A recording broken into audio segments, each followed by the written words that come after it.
Hey everybody, Rex Bear again with Leak Project. Let's hope this one works out better than last time.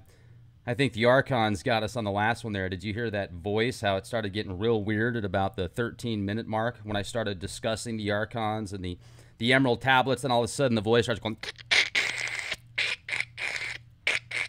So, what I am going to share with you guys right here is an actual image of the Vatican.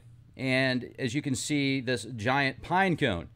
And you might ask yourself, why do people like pine cones so much? I mean, I see pine cones in Sumerian tablets. I see pine cones in Egyptian mythos. I see pine cones in Greek mythos. And now here in the Vatican, what do they know that we don't about pine cones? I mean, what's the deal with that? So, what I'm going to get into now is I'm going to share with you this right here, which is the Osiris staff. And as you can see, it has the dual DNA serpents and the pine cone. Once again, even Greek mythos is here at the Vatican. So what does that mean? What is the pine cone? What does that represent? Well, the pine cone represents the pineal gland. The pine cone represents the pineal gland, and these guys either manipulated our pineal gland or they actually put it in our brains. Like they did something to the DNA to where when our brain is formed, the pineal gland is created with it. Now, it's also fascinating because I'm going to show you the Eye of Horus in a moment, and how the Eye of Horus, the all-seeing eye, looks just like the inside of your pineal gland. It looks identical to it. So once again, the all-seeing eye that people freak out about is the all-seeing eye a representation of us and what's been put in our brain combined with the DNA. So here you go. The Osiris staff, we're looking at it right here. And then here is Enki. Enki's got the pine cone, the pineal gland. And it looks like he's getting ready to put it inside of something. Like here you go. Here's your pineal gland. And I've seen hundreds of Sumerian tablets and pieces of art that show the exact same thing. Now, let's go to this image right here. Here's the Ajiji, the bird people. And notice how it has the watch, the 8-star watch. That's some type of like power source, I think. And you'll often notice that they're carrying around some type of lunchbox. It looks like the Anunnaki Power Pack lunchbox. I mean, you think the Star Wars lunchbox is cool. Wait till you get a hold of one of these Anunnaki lunchboxes. Does that stuff have the clay? Do one of those boxes have the clay that makes life? That's talked about how Zeus created his daughter out of clay and then, just breathed air into her and then boom, she's alive. And then, let's go back to the serpents, the DNA, the embediment, the lodging of. It's like they implanted DNA in our bodies so that they can not only control us, but manipulate us as well, obviously. Control us, same thing. But also watch us, like observe us. Imagine them being able to watch us through a system of our DNA via frequency, similar to when you're watching something on surveillance cameras. They could look at objects through your eyes. They could hear through your ears. They could think through your thoughts and actually maybe even put thoughts in your brain via frequency. Because if everything breaks down into a frequency, obviously, I mean, they've got technologies that they were testing out in a New York subway years ago. Some marketing technologies where they were sending messages into people's brains. You want to buy this from this beautiful store? We pay these people 8 cents an hour and you must pay $80 for it. Yes, you must buy. You know what I'm talking about. So I'm kind of going off track here a little bit, but if you look at the pineal gland, and how it's in the Vatican, how it's in Sumerian texts, Greek texts, all sorts of different Egyptian mythos. And these different entities giving them to humans. And the humans are always, us people are always represented smaller than these Anunnaki, these engineers, and some people think this was all just manipulation. I don't know if you guys think it was all manipulation. So somebody, I'm trying to read the comments here at the same time, and somebody says, off track? No, not you, Rex. I know, I never divagate. So look at this dude. He's got the lunchbox. He's got the cosmic watch, the power watch source. And you see this all over. And what are these things he's got here? Those look like a couple of, look at that. Are those like syringes? He's like busting out the syringe and, you know, put somebody to sleep before he manipulates them right there. Hey, doc, put me out before you manipulate my DNA. Please. Gilgamesh. Here's Gilgamesh. He looks kind of bashful in that picture, doesn't he? He's like, oh, he's kind of shy. You know, Ishtar's hitting on him, and he's like, oh, man. All the guys that Ishtar picks up on, they all end up in a rough spot. So what does she do when Ishtar tries to pick up on Gilgamesh and he won't have it? What does she do? She goes up to Anu and says, give me the cosmic bullhorn. I'm going to kick Gilgamesh's ass. So she got pissed. I mean, just saying. But now she's Wonder Woman, so it's all good. So the pineal gland, the eye of Horus. I wanted to share this with you. Look at the similarities here. And is that just coincidence? Is it just coincidence that everybody's pineal gland looks like the third eye? Or no, I'm sorry, the third eye, but it is the third eye. It looks like a third eye, yes. But looks like the eye of Horus that so many people feel is just so evil.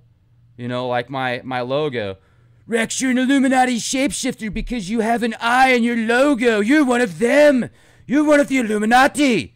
Well, first of all, if I was one of the Illuminati, I mean, I have some of the nicest artwork behind me, thank goodness. Thank goodness for Brady. I mean, Brady was a lifesaver. She painted these amazing pieces. You should check out her work at Brady, SHALLY, on Instagram, and she'll paint just about anything. She's incredible. But before this, you guys remember what my garage looks like? It's like 90 degrees in here right now. I don't even have air conditioning, and that's okay. I like the heat because I guess I'm a reptile. But I'm not an Illuminati member. I'd probably have more of a cush atmosphere, you know. I mean, what Illuminati are you referring to? Are you referring to the Bavarian Illuminati? Are you referring to the reptilian draconian Illuminati? Which one? But it doesn't matter. The eye of Horus is your pineal gland. Right there. I mean, do you need more evidence? The all-seeing eye that sees everything, that's over the pyramid.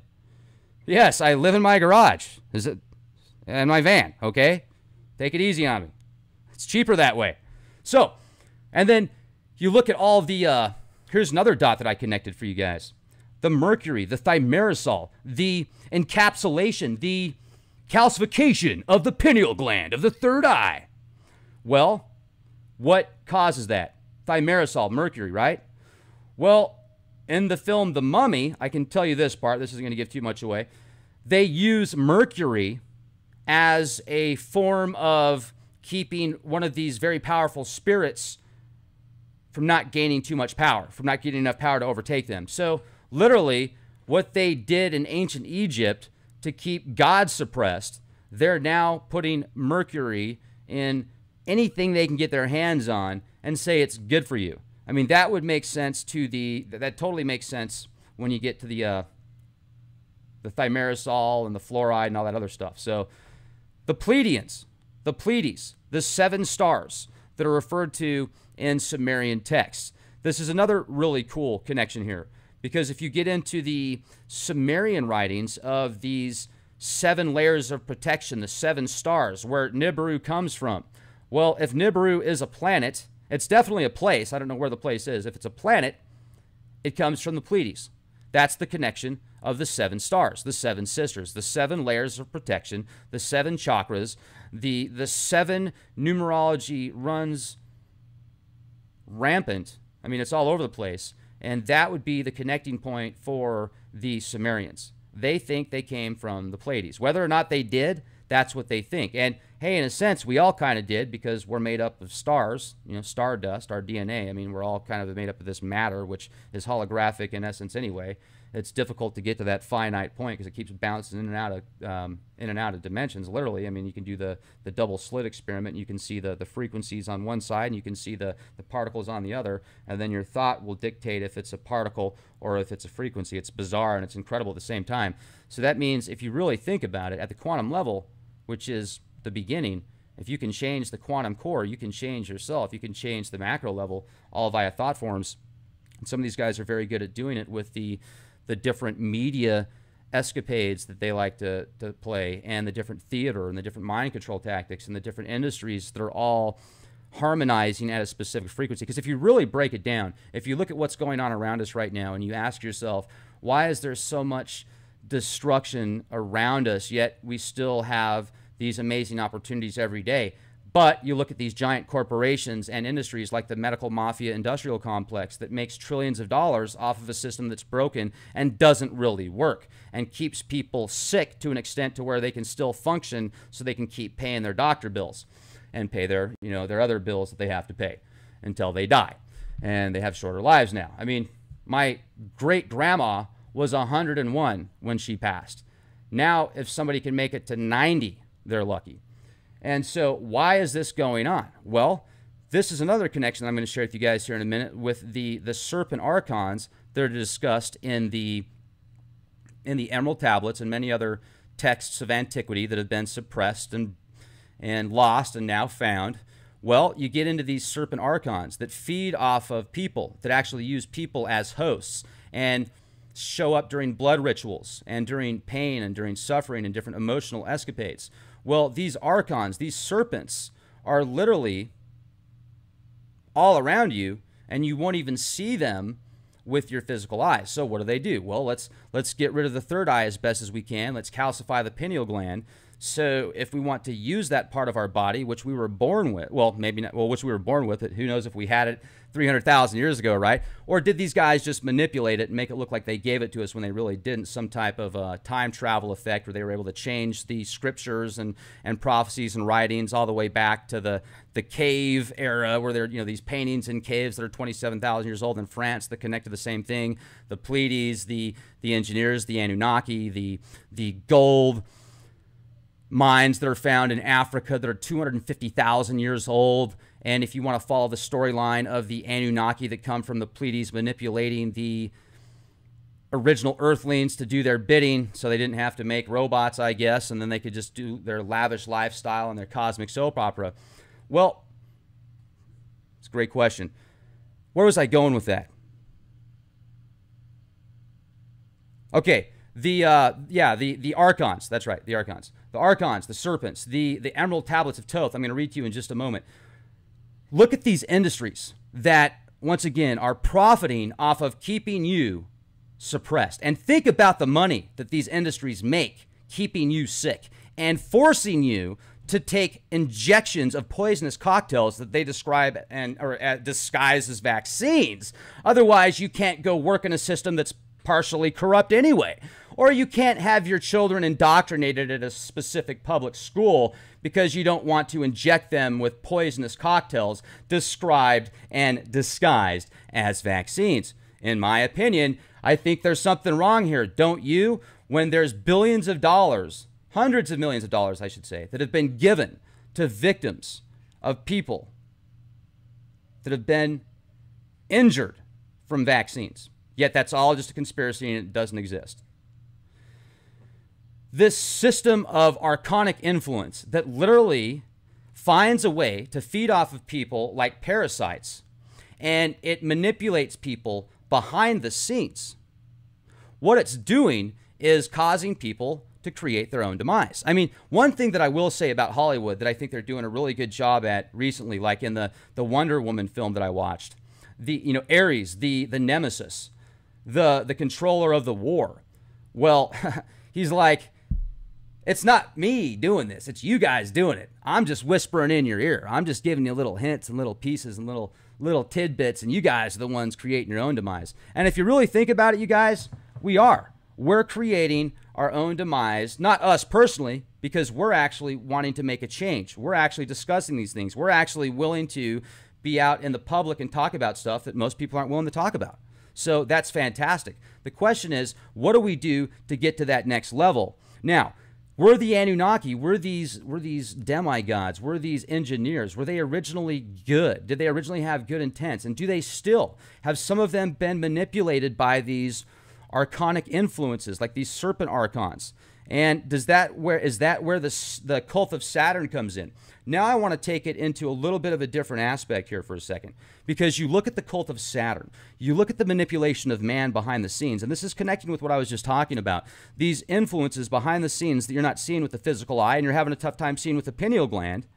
And the reason you're having a tough time seeing with your pineal gland is because of just all the mundane BS that's constantly around you. I get it. It's difficult. Most people don't even spend 5 minutes a day doing meditation to expand the mind, yet they'll spend tens of thousands of dollars keeping their car up to date and keeping their appliances up to date. What do they do for their own temple? Most people don't do much. I get it. So that's a whole other subject. But if you could really see, what I would recommend you guys to get a better perspective of what I'm talking about, watch a film that's not very well known. It's called Branded. And in the film Branded, there is a corporation but their monies aren't where they want them to be. So they go to a warlock and they're like, man, we need your help. We need a better bottom dollar here. We need to make more money with our business. He's like, all right, but you guys need to be prepared, because once I do this, there's no turning back. Once I unleash these things and bring your monies up, life will be different as you know it, and the world will be different. He brings in these serpent archons. And these serpent archons, you can see them in the film, but people can't see them. And these serpent archons are controlling people to do its bidding. And whether or not you see some kid that's like eating ice cream that's 50 pounds overweight and he's only 4 foot tall and he's being spoiled by his parents, and you see this parasitic entity that's like behind him, that's controlling him, that's moving around, that's getting fatter as the kid's eating. This archonic parasite's getting fatter as well. It's like this worm-like looking thing. It's like, and it's just getting huge. And the planet has gotten so infested with these things that are connected to people and to products and to corporations. And, you get into sidzils and you get into egregores and you get into these mental elementals that are created via thought. They're there. They're all around us. And you look at these blood rituals, and then you get into, the archons, how they actually show up during these blood rituals and how they can't show up unless it's a blood ritual, and how they have to use humans, how they have to use mankind to be their hosts. Like these parasites in the jungle that will latch on to an insect that will then take over the brain of that insect, move that insect into a key location, and then that key location is going to allow for that fungus parasite to grow out of its brain because the temperature is at a prime spot. It's the same thing, just a different level, ladies and gentlemen. So, the Pleiades, the Pleiadians, the Archons, the Anunnaki, the fallen angels. What does it mean? Where does it lead? How does that connect to the cult of Saturn? Well, very simple. Let's make this very easy. Check this guy's website out, by the way. This guy is the lead researcher that I have found thus far on the cult of Saturn, Nicholson1968.com. This guy has connected statues, paintings, artwork, and even places like the United Nations headquarters and other areas around the world, as you can see here, Santa Ana, Manhattan, New York, Manhattan, Australia, Denmark, and then also you could even connect this to movies like Hellraiser, obviously Star Trek, the Borg Cube. This is an imprisonment of consciousness, you guys. This is the finite feeding source that feeds off of your infinite soul. That's what the cult of Saturn is, in my opinion, at the quantum level. Could I be wrong? Absolutely. And could I be right? Absolutely.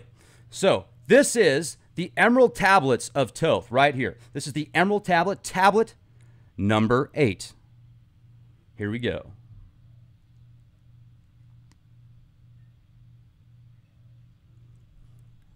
Nanu, nanu, nanu, nanu. I've got Tool going on right now in my headphones here. I choose to live. I choose to live, man. Right on. Right on. Far in the past, before Atlantis existed, men there were who delved into darkness, using dark magic, calling up beings from the great deep below us.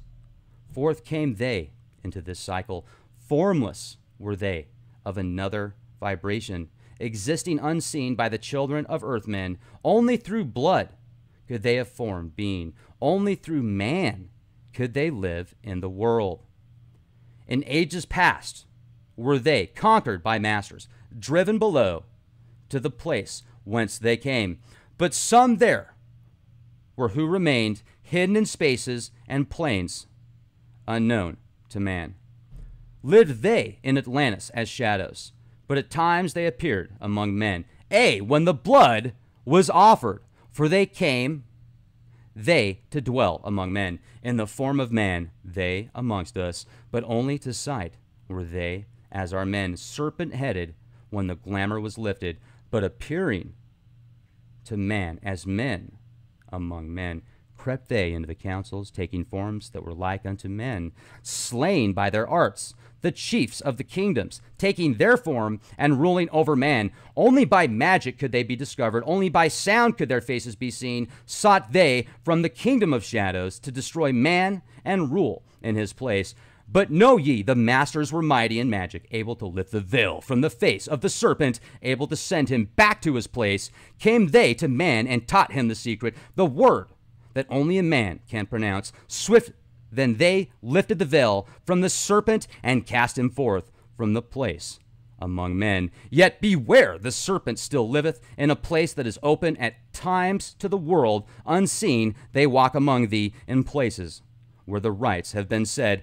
Again, as time passes onward, shall they take the semblance of men. Called may they be by the master who knows the white or the black, but only the white master may control and bind them while in the flesh. Seek not the kingdom of shadows, for evil will surely appear, for only the master of brightness shall conquer the shadow of fear.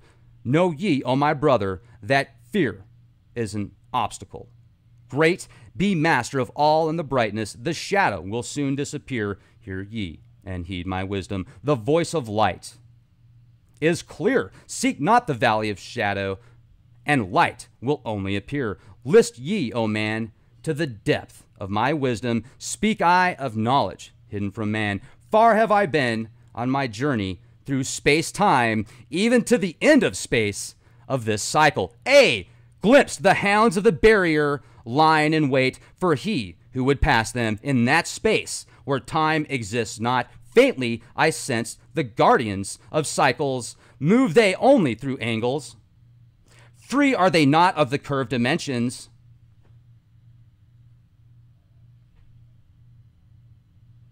Strange and terrible are the hounds of the barrier. Follow they consciousness to the limits of space. Think not to escape by entering your body, for follow they fast the soul through angles. Only the circle will give ye protection, save from the claws of the dwellers in angles. Once in a time past, I approached the great barrier and saw on the shores where time exists not the formless forms of the hounds of the barrier. Hiding in the midst beyond time, I found them, and they, scenting me afar off, raised themselves and gave the great bell cry that could be heard from cycle to cycle and moved through space towards my soul. Fled I then fast before them, back from time's unthinkable end. But ever after me pursued they, moving in strange angles not known to man. On the gray shores of time's space's end found I the hounds of the barrier, ravening for the soul who attempts the beyond. Fled I through circles back to my body, fled and fast. After me they followed. After me the devourers followed, seeking through angles to devour my soul. Know ye, man, that the soul who dares the barrier may be held in bondage by the hounds from beyond time, held till this cycle is completed and left behind. When the consciousness leaves, entered I, my body, created the circles that know, not angles, created the form that from my form was formed, made my body into a circle, and lost the pursuers in the circles of time. But even yet, when free from my body, cautious ever must I be, not to move through angles, else my soul may never be free. Know ye, the hounds of the barrier move only through angles, and never through curves of space. Only by moving through curves can ye escape them. For in angles they will pursue thee. O man, heed ye, O my warning.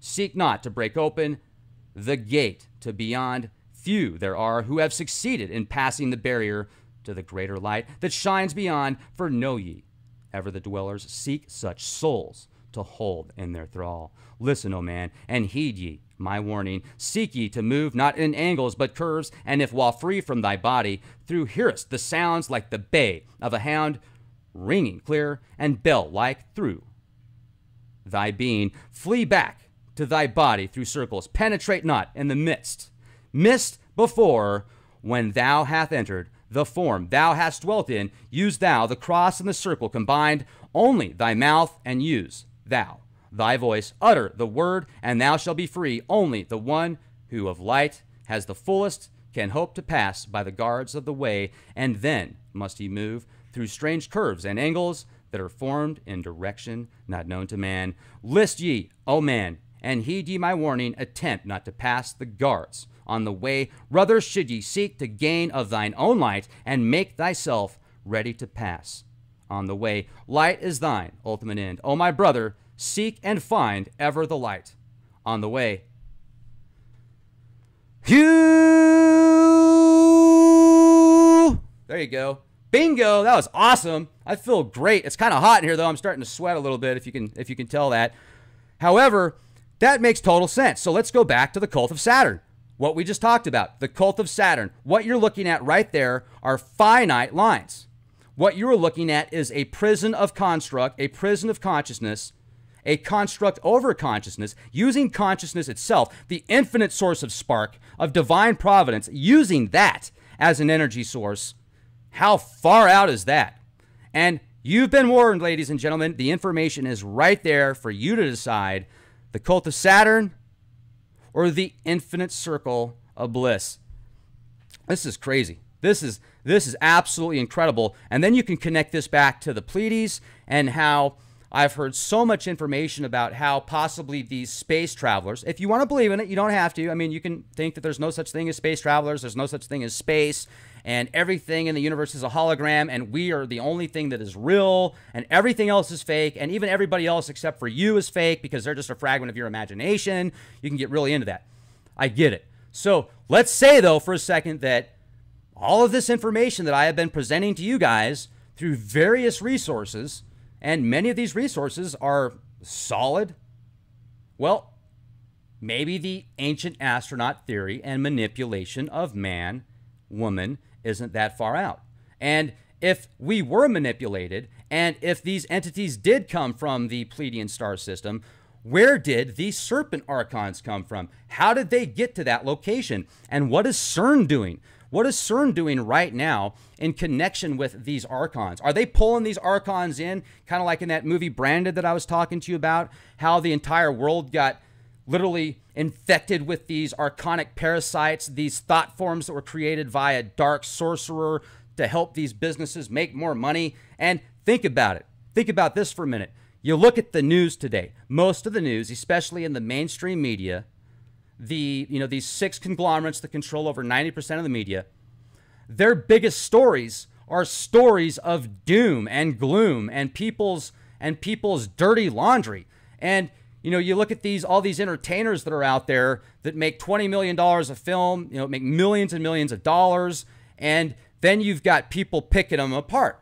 And then you've got one side that says they're Luciferian, and then you have another side that says, they're they're alcoholics. And then you've got some, somebody taking a picture of them eating a Big Mac saying, see, they really do eat McDonald's. And it just all this, it's just, well, yeah, I want to know what that person's thinking about. Yeah, that guy's famous, so let's research that. That's really important. Meanwhile, we have all this incredible information at our fingertips, and we have the opportunity to connect the dots together. That's what I love about the internet. And one of the great things about YouTube and this social media platform is you guys can actually leave information off of a podcast that I'll do, and then I'll be able to connect another dot, kind of like how we connected the dot of King James was and is a Freemason. So for everybody out there that says the King James Bible is the only true word of God and that Freemasons are evil, well, I mean, how does your... I don't get it. It's like, well, I have faith, man. That's why I believe it. I have faith. Well, I get it. Faith is amazing. Faith is amazing. Yet there's also that faith that turns into ignorance, and faith is lack of knowledge, lack of information. So maybe you could have a balance of the two. I'm just saying, the most nasty, vile comments I get on Leak Project are from people that make comments usually about how the only real way of God is through the King James Bible, and that I'm going to burn in hell because I don't believe in the King James Bible, and I'm reading Gnostic texts and Sumerian texts, so I'm an evil antichrist, and Jesus told him so. Well, what would Jesus do? First of all, we don't even really know a whole lot about Jesus. Most of us don't. Now, I've read about Jesus in the Gnostic texts that were heavily suppressed, and the Vatican and other organizations tried to completely eliminate these Gnostic texts by burning libraries and burning people at the stake for having different beliefs. And these Gnostic texts talk about Jesus, the Christ. They talk about the Demi-gods. They talk about the Archons.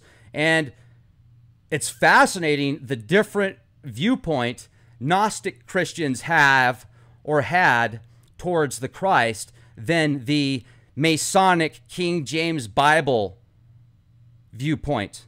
And another thing too, there's a lot of very intelligent women out there that brag about how awesome the King James Bible is and how amazing King James is. Well, you probably wouldn't want to be around him at that time because he really didn't like women very much, and he treated them kind of like, well, he treated them very poorly. So just saying. But anyway, I'm divagating, and that's not where we're going with this. So what do you guys think is important right now that we could really do as a collective whole to wake people up? So instead of like those people that are stuck in some cyclical system of, I don't know, parasitic influence that is not only sucking their energy dry, but then they're sucking other people's energy dry by the comments that they leave on the keyboard about how they know everything and it's all based on their faith. And also, even more importantly to that, I don't even think that matters. Let's, just scratch that. That doesn't matter. They'll wake up when they need to, definitely. I used to be that guy. I used to be that guy. So I get it. I used to think, like if I talked to myself 20 years ago in this current form, I'd probably think that I was the Antichrist just because of what I think about the Bible now. And I thought that before based on faith and lack of knowledge. So, people ask me sometimes, Rex, do you believe in God? Well, what's your definition of God? First of all, do I believe in a supreme power? Do I believe in a creator? Do I believe in an ultimate force? Yes, absolutely. Divine providence? Absolutely.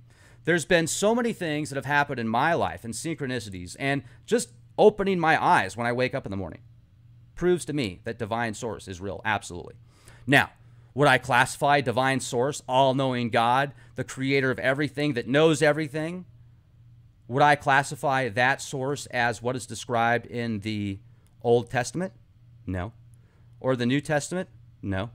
Is there anything that I could even do to describe such an amazing source and force? No, absolutely not. I don't even come close. If you really think about how incredible source is and what source is, it's beyond words. It's beyond emotions. It's incredible. It's absolutely incredible. So instead of fighting about labels and words or, oh, that person's a Christian, or, oh, that person's a Muslim, or, oh, that person's an atheist, or, oh, that person's a pagan, or, oh, that person practices the occult. So what? What does that person do as a person? What do you do as a person? Oftentimes those, and I do my best not to judge. I'm not judging right now. I'm just giving my opinions and how I feel we could do things differently as a collective source to improve upon situations and actually take it to the next level. I mean, could you imagine if we had 10 things, 10 key points that we were on track with? I mean, just to the T, 10 things that we wanted to see changed. Heck, we could even start off with 5. What are 5 things that all of us could come together as a collective whole and say, we're going to do that. We're going to change that. We're going to make those differences, and we're going to make it our life's purpose to do so. Could you imagine the opportunities? Could you imagine what we could do? You know, the more I think about it, guys, you remember the Wall Street protests that were going on? So I talked to many people that were part of those Wall Street protests back in the day, and most of them didn't even really know what they were protesting about. They were just protesting because they wanted to see change. And hey, that's cool. But don't you think they could have, and yes, was Soros funding a lot of those people? Yes, he wasn't funding the people that didn't know what they were doing. He was funding the people at the top levels of those organizations where they got other people underneath them and then said, okay, we're going to have you go over here and cause protests and riots over here in this location by that Starbucks. You get my point. But most of them didn't really know, at least who I talked to, they didn't really have a main goal. There was a lot of things that they wanted to see, but they didn't come to a few points. And if we could do that, you guys, man, we could change the world. We are changing the world. Every single day we wake up, we're making a difference. And when I find out about how people actually are the change that they want to see in the comments that I read, it's amazing. It is absolutely incredible. It makes me so happy to see you guys be the change because we can do it. We have the opportunity right now. And on that note, I just want to leave it with, I appreciate you guys being here with me. And I would like to get more people on the show to kind of have maybe a round table where we could do 2 or 3 or 4 hours. And as far as the time frame goes, I'm thinking about maybe setting a schedule and doing a show at like 1 o'clock and then doing a show at like 9 p.m. We could do that maybe 6-7 days a week and go from there, see how it goes. And then also, I'm going to start doing a lot more shows on leakproject.com, exclusive for premium members in the premium section. So I'd like to thank everybody that's become a premium member at leakproject.com. Thank you for being here with me. Question everything. Be excellent to each other. And be the change you want to see, folks. Nanu, nanu, nanu, nanu, nanu. And the pine cone. Once again, even Greek mythos is here at the Vatican. So what does that mean? What is the pine cone? What does that represent? Well, the pine cone represents the pineal gland. The pine cone represents the pineal gland, and these guys either manipulated our pineal gland or they actually put it in our brains. Like they did something to the DNA to where when our brain is formed, the pineal gland is created with it. Now, it's also fascinating because I'm going to show you the eye of Horus in a moment and how the eye of Horus, the all-seeing eye, looks just like the inside of your pineal gland. It looks identical to it. So once again, the all-seeing eye that people freak out about is the all-seeing eye, a representation of us and what's been put in our brain combined with the DNA. So here you go. The Osiris staff, we're looking at it right here. And then here is Enki. Enki's got the pine cone. Hey everybody, Rex Bear again with Leak Project. Let's hope this one works out better than last time. I think the Archons got us on the last one there. Did you hear that voice, how it started getting real weird at about the 13-minute mark when I started discussing the Archons and the Emerald Tablets, and all of a sudden the voice starts going. So what I am going to share with you guys right here is an actual image of the Vatican. And as you can see, this giant pine cone. And you might ask yourself, why do people like pine cones so much? I mean, I see pine cones in Sumerian tablets. I see pine cones in Egyptian mythos. I see pine cones in Greek mythos. And now here in the Vatican, what do they know that we don't about pine cones? I mean, what's the deal with that? So what I'm going to get into now is I'm going to share with you this right here, which is the Osiris staff. And as you can see, it has the dual DNA serpents, the pineal gland, and it looks like he's getting ready to put it inside of something. Like here you go, here's your pineal gland. And I've seen hundreds of Sumerian tablets and pieces of art that show the exact same thing. Now, let's go to this image right here. Here's the Ajiji, the bird people. And notice how it has the watch, the 8-star watch. That's some type of like power source, I think. And you'll often notice that they're carrying around some type of lunchbox. It looks like the Anunnaki Power Pack lunchbox. I mean, you think the Star Wars lunchbox is cool. Wait till you get a hold of one of these Anunnaki lunchboxes. Does that stuff have the clay? Do one of those boxes have the clay that makes life? That's talked about how Zeus created his daughter out of clay and then, just breathed air into her and then boom, she's alive. And then, let's go back to the serpents, the DNA, the embodiment, the lodging of, it's like they implanted DNA in our bodies so that they can not only control us, but manipulate us as well, obviously, control us, same thing, but also watch us, like observe us. Imagine them being able to watch us through a system of our DNA via frequency, similar to when you're watching something on surveillance cameras. They could look at objects through your eyes. They could hear through your ears. They could think through your thoughts and actually maybe even put thoughts in your brain via frequency. Because if everything breaks down into a frequency, obviously, I mean, they've got technologies that they were testing out in a New York subway years ago, some marketing technologies where they were sending messages into people's brains. You want to buy this from this beautiful store? We pay these people 8 cents an hour and you must pay $80 for it. Yes, you must buy. You know what I'm talking about.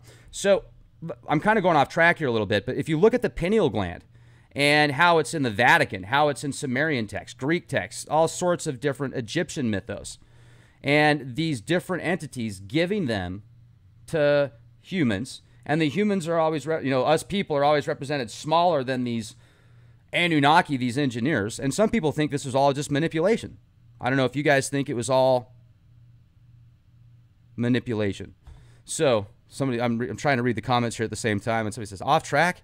No, not you, Rex. I know. I never divagate. So look at this dude. He's got the lunchbox. He's got the cosmic watch, the power watch source. And you see this all over. And what are these things he's got here? Those look like a couple of, look at that. Are those like syringes? He's like busting out the syringe and, put somebody to sleep before he manipulates them right there. Hey, doc, put me out before you manipulate my DNA. Please. Gilgamesh. Here's Gilgamesh. He looks kind of bashful in that picture, doesn't he? He's like, oh, he's kind of shy. Ishtar's hitting on him, and he's like, oh, man. All the guys that Ishtar picks up on, they all end up in a rough spot. So what does she do when Ishtar tries to pick up on Gilgamesh and he won't have it? What does she do? She goes up to Anu and says, give me the cosmic bullhorn. I'm going to kick Gilgamesh's ass. So she got pissed. I mean, just saying. But now she's Wonder Woman, so it's all good. So